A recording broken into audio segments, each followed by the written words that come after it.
So here we have the new shape Volkswagen Tiguan. This is a 2-litre TDI SEL DSG, which means it's the automatic on a 17 plate. I'm going to start off by showing you around the outside of the car, and then we'll hop in and run through some controls on the inside. But from the outside you can see it's a 5-door car with alloy wheels and tinted windows. Let's start off inside the boot and then work our way around the rest of the car from there. So as we approach the back of the car, you'll see we have reversing sensors in the bumper there. Plenty of boot space as well, along with 3 individually folding rear seats, and then underneath this carpet section we have a space saver spare wheel as well. Okay, so we're just going to work our way back round to the front of the car now, and then we'll hop in and run through some controls on the inside. But now that we've done a full circle of the car, you can see that it's in lovely condition the whole way round. Just briefly before we climb in, I think it's well worth seeing the interior from this exterior point of view. The seats are in perfect condition, as you can see. There's plenty to run through on the dashboard, so let's hop in and we'll do that right now. Okay, so now that we're inside the car, we're going to start with the dials. On the left-hand side we have the rev counter, and on the right-hand side the speedometer and fuel gauge. You can see in the middle the total miles of this car are 10,036. The information that's displayed above that can be changed using the buttons on the steering wheel. So at the moment we're on the driver data menu, and there's all sorts of pieces of information available to us, including a digital readout for the speedometer, which you can see there. Alternatively, there are other menus, so assist systems, navigation, views, your audio menu, your telephone menu, vehicle status, and then back round to driving data again. If we back out to the steering wheel, the buttons I was using a moment ago are these ones here. We've also got voice activation for the phone on that side, and stereo controls as well.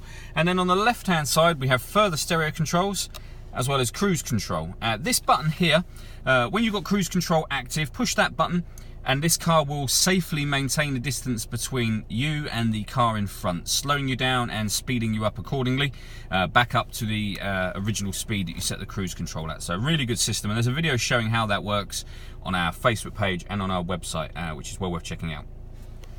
Over in the centre here is where you would pair up your phone, amongst other things. So this car has satellite navigation. Again, there's a video on our website and Facebook page running through that in some detail. But on the left-hand side here, you can see we've got buttons for radio, firstly. This car has got DAB, FM and AM radio.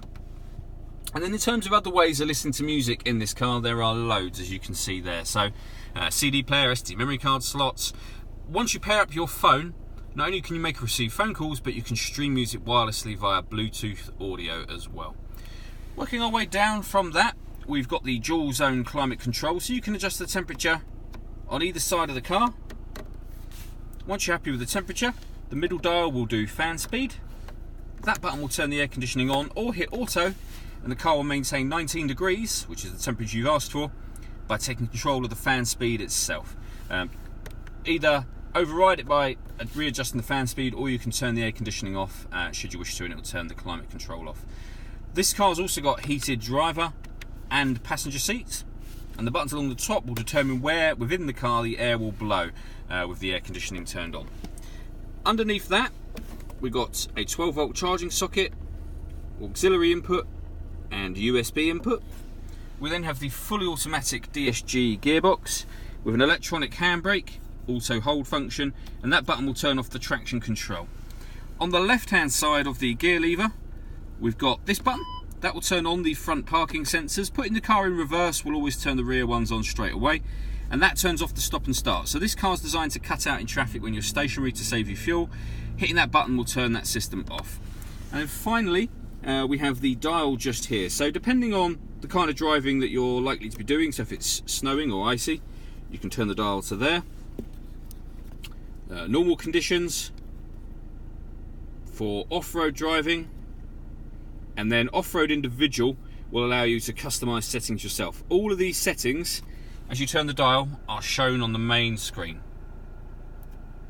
as you can see just there. So if we went to individual, for example, and then hit change, it'll give us all the things that we can change. So we can change the drive of the car, the four-wheel drive, the air conditioning, the cornering, the steering. So lots and lots of things you can change on this car for off-road settings.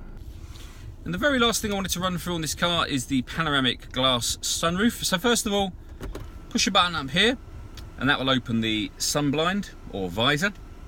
And on this car, On some cars, actually, that's the point at which it stops. It's a panoramic window, in effect. This car has a panoramic glass sunroof, which means that central section will always also open and slide. So that will tilt or slide right the way over the rear part of the window. As you can see, it will let in a huge amount of light as well as air. All that leaves me to say is thank you for taking the time to watch this video. If you'd like to come and see the car in person and have a test drive, please feel free to call any of our MJA sites. We'd love to hear from you soon.